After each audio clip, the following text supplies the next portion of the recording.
Okay, here's our topic. Stoichiometry.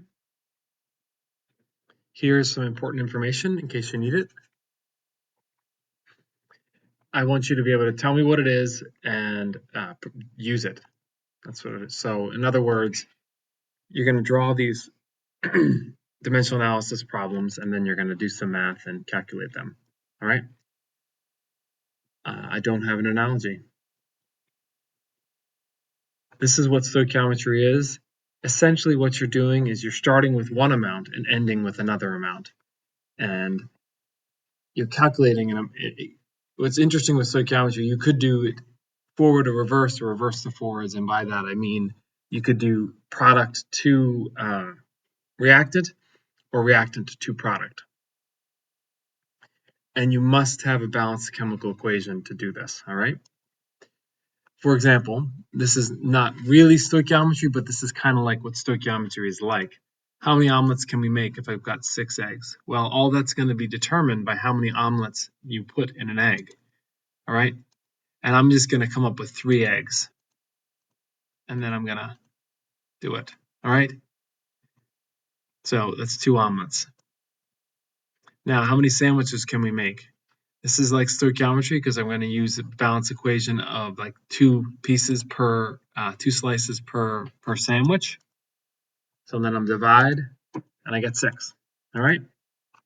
Now, when you do stoichiometry, you're going to start in some gram amount, and the first thing you're going to do is convert that to moles of that same substance, and you would divide by your molar mass. Then you're going to go to moles of the other substance, and you would use the mole ratio from the balanced chemical equation. Then you're going to go back to grams of the substance, the new substance, and you would multiply by the molar mass. Now,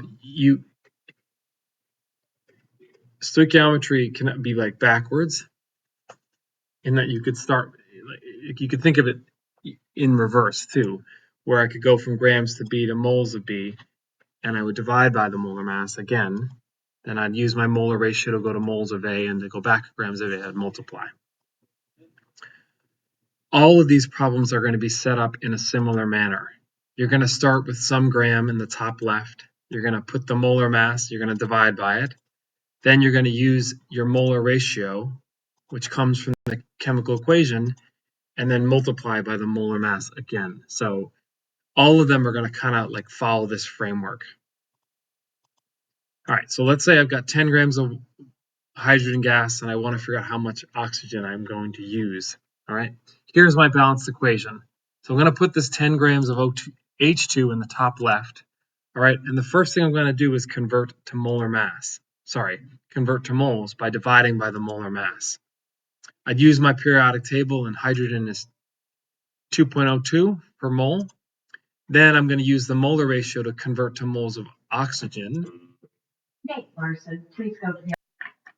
And I'm going to look at the coefficients, all right, to find my molar ratio. And it's a 2 to 1 ratio. The coefficient of hydrogen is 2 and the oxygen is 1. And then I'm going to go back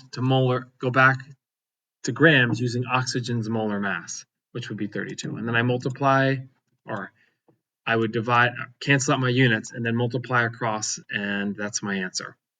All right, and I should round that for a different number of sig figs. Oh, no, that's the correct number of sig figs. All right, now, let's say I've got 34.1 grams of sodium. How much salt could I make? Well, I'm going to start up converting grams to moles. Look up sodium's molar mass, that's 22.99. And then I'm going to convert to the next substance, which would be salt. And it's 2 moles to 2 moles. So it's really a 1-to-1. I'm put 2 to 2 just because I like using the coefficients.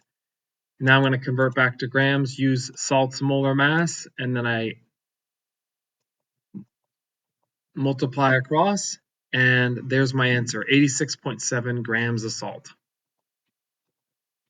Now, one last problem. I had 433, that many grams of iron. How much iron oxide could I make? Well, I need the chemical equation, and then I'm going to go up do it. And I want to end in iron oxide, so that's this thing on the right, all right? So I'm going to go through this problem backwards. That would be 159.69 grams, and that would be for 1 mole.